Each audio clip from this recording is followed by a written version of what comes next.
There's a German bunker in my garden. You know, it really isn't every day you get to say those words, so when a man named Dave posted to an old forum named Piston Heads and actually meant it, the story absolutely blew up, attracting hundreds of thousands of visits and countless conversations across the internet. This became so popular, some dudes even made shirts for Dave with him and his bunker on it. What made Dave's experience so popular is that over the course of a year starting in 2008, Dave ran a blog describing just about every step of his excavation process, as well as taking some videos and pictures for us, as he excavated and began exploring this abandoned Nazi bunker. Now, Dave kept his group to a very small number of close friends for the excavation process and exploration, and he tried to keep the details on the DL. However, as these things do, word would begin to grow, and eventually he had several news agencies asking to reach out to him, and as it turns out, we can actually still find a clip from this interview, which is pretty cool. And it's totally true, the bunker really didn't disappoint. From what we know that Dave explored, it was big enough to drive through and held some fascinating pieces of history, proving that it truly had not been opened since the end of World War II. But what makes this story most interesting is that it has no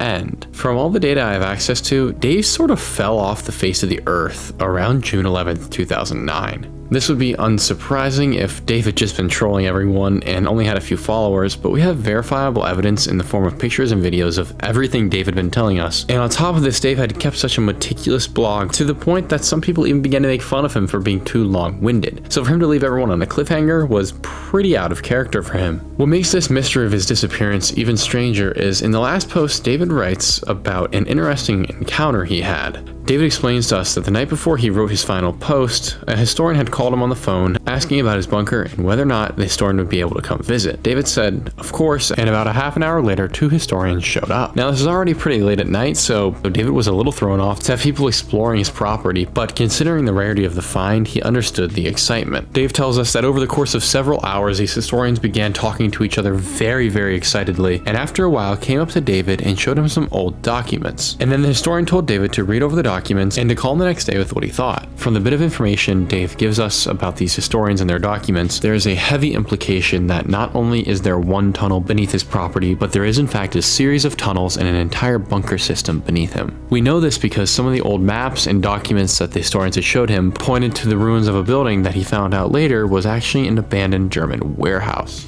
This is something that David had suspected from the beginning of his excavation because he had found several other holes across his land, as well as a few neighbors with their own bunker entrances. But what makes David so unique, and why I imagine the historians wanted to reach out to him, is that his bunker is placed in the direction of where a German warehouse used to be and heads into a giant rock wall. And this is about everything we have to go on, since David would never finish his story. Based on my reading of the blog posts and some online speculation, my theory is that David may have bit off a little more than he can chew. You see, over the course of this year of uncovering the bunker, Dave would make sarcastic references to the lost Nazi gold in his blog posts, a find which has been highly sought after since it went missing at the very end of the war, not too far from where Dave lives. Worth countless billions of dollars today, it's something that many would kill for, and considering Dave's strange disappearance and the arrival of so-called historians, it really does make one wonder what Dave had actually stumbled upon. However, since David would never continue this thread, all we have to go on are theories, meaning most of these questions will probably never be answered. I really am a sucker for abandoned phone numbers and mysterious phone calls. I don't know, there's just something that's always been very interesting about them to me. So without further ado, I want to welcome you, my friends, to Fun Dragon Happy Wings Zone, my favorite amusement park. Well, it might be if it actually existed. Up until sometime in the late 2010s and early 20s, there was a phone number that upon dialing left you an intriguing voicemail. So let's give it a listen. Thank you for calling the Fun Dragon Wings Happy Zone. Located off of State Highway 687, just 4 miles past Jeepers Seekers Blueberry Farm, the Fun Dragon Wings Happy Zone offers a multitude of fun and events for the whole family. Enjoy a fun-filled day in the swings and on a tilt-a-whirl, or cool off on an exhilarating ride on the zoomy, splashy water slide. We have pony rides, a petting zoo, a weekly knit-your-own mittens club, and a weekend marble rolling contest for all ages. There are rides and splashies for everyone. Wow! Satiate your munchies at our dragon-themed food court. Feast on offerings such as pizza, funnel cakes, and popcorn. Or chow down on our famous dragon flame grilled burgers and hot dogs. So, come on out and join us. because the Dragon Wings Happy Zone is a roaring good time. Roar! At the tone, please record your message. I mean, seriously, what a day, you guys. Marble rolling and I get to knit my own mittens? Unironically, it would probably be a blast, but good luck finding this place. The rides it references are non-existent, abandoned, or can be found at every amusement park in America. The roads are located in different parts of the country, and Jeepers Seekers Blueberry Farm doesn't actually exist anywhere online. And you might think, let's just look up the phone number. That's what I tried. But finding the origins of this number is a dead end. It's been used by several major companies and individuals, none of whom have any connection to the park. Tracking down anything referenced in the call is useless, but we do know it is a human on the phone, not an AI voice generator, since the number had been in use well before AI voice generators became so common, which, like many mysteries online, means we have no definite answers. However, there are plenty of theories, and you know I like those just as much. Obviously, in today's day and age, everyone thinks something's an ARG or some elaborate hoax, and in this case, I hate to admit it, I really do.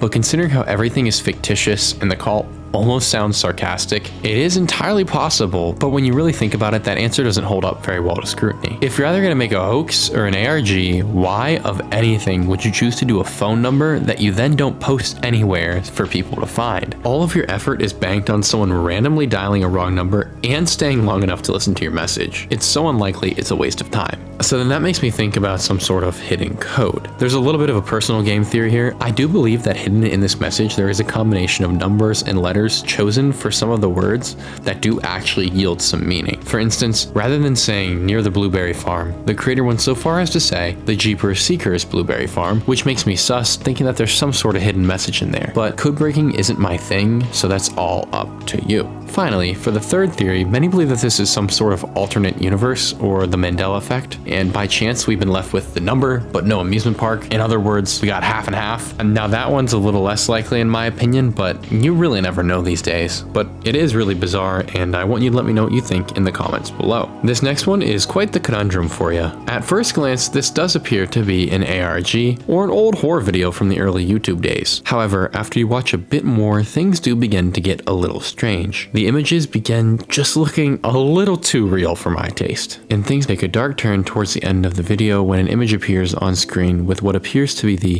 dead body of what I am presuming is a Blash based on the size and pajama looking outfit. The video is accompanied by text asking if you know any more information, and at the end requesting you to message the original poster. The Reddit comments were no help solving this one, so I went over to YouTube to see if I could learn some more. The description gave us a little bit of context. The poster says that this is a re-upload of a friend's video that he decided to delete after someone posing as the family member of the dude who found all these photos asking him that he take the video down. Before he did though, his friend, the guy who reposted the video just watched, decided to take a screen cap and save it for later, and thankfully for us, he did. The description continues on saying that the images were given to the police, but they have no idea who the man taking the photos or the man at the end of the video is. From the description, the author implies that the victim is known and states that out of respect for the family, he's not going to reveal their identity. All in all, this one struck me as real bizarre, and I was pretty curious to see if there's anything more I could learn since there's almost no information about it online. At this point, we really only have two options. Either this is some innocent ARG or something truly dubious is going on here. So curious, I decided to dig a little deeper and found something kind of interesting. If you reverse image search the pictures, the majority turn back no results, but a few actually do. For instance, this little forest pic is actually a Shutterstock image, which gives evidence that this might truly be an ARG. But considering the fact that the bulk of these images are not and they are originals, I can see the possibility that these were just tossed in there just to throw the viewer off the scent. And this is especially true when you consider that the most incriminating photo of the dead body cannot be found anywhere else online. This new information doesn't confirm or deny anything, but I definitely thought it was interesting and worth including. This next one I simply don't have any words for and probably deserves a video of its own. For now though, we're just gonna place it right here. Hariokuin5 is a TikTok gem. On their own, his posts are weird enough to warrant a deep dive, but for today we're only gonna touch on them for the sake of context. For the most part, Harry's posts are music-related videos of himself interlaced with bizarre clips. In addition, there's this odd rhythmic chanting in the background, which is meant to be him singing, but has zero tune. Can I wait enough? I ask myself. Can I wait enough? Additionally, he's often seen playing the guitar or drums and taking his microphone to odd places, like this shot of him in a lake. On top of that, each of these videos contains sexual images of either anime drawings or real chicks, and some of the videos even have clearly sexual implications, like this one named Chest Water, which is one of his most popular, where he casually flashes his unbelted pants before tilting the camera up to expose his uncovered chesticles. But remember, this isn't even the focus of the video. That's just the context. What's more weird about Harry is, how do I phrase this? He likes to take videos of people sleeping through their windows. Yeah. You heard me. His channel has innumerable videos, which makes it hard to know how many of these window peeping videos he has because most of his videos are several minutes long. So please forgive me for not skimming them all, but we know there's at least 4 or 5 of these videos, including the 2 that I'm showing you right now. They are either posted on their own or as clips in a different video, but they're there nonetheless. In my mind, this is crossing about every line I've heard of and needs to be stopped. Or so one would think, except Harry low-key has a little bit of a following, which makes this even stranger to me. With almost 700 followers on TikTok and nearly 20,000 likes, Harry's kind of an icon in his niche. But seriously, I'm not sure who would be supporting this behavior, but it needs to stop. Even his regular content speaks of severe craziness. And this mystery gets weirded to me because all the comments act like it's totally normal. I don't even know if these are bots at this point or real people, but either way, this whole thing is so wrong to me. It needs to stop, man. Because if he's posting this stuff online, I don't even want to imagine what's going on behind the scenes. As a side note though, imagine waking up from a nice, well-deserved nap only to see this face staring at you through the window. For now though, that's enough of Harry. If you want to hear more, comment below, typing Harry Chest. You know, I thought that while we're on the subject of questionably inclined individuals, I thought I would leave this little gem here for you. You can thank Tloop2 on Reddit for this one. Chris Monty94, whose actual name is Kristen Morgan, is a man who I'm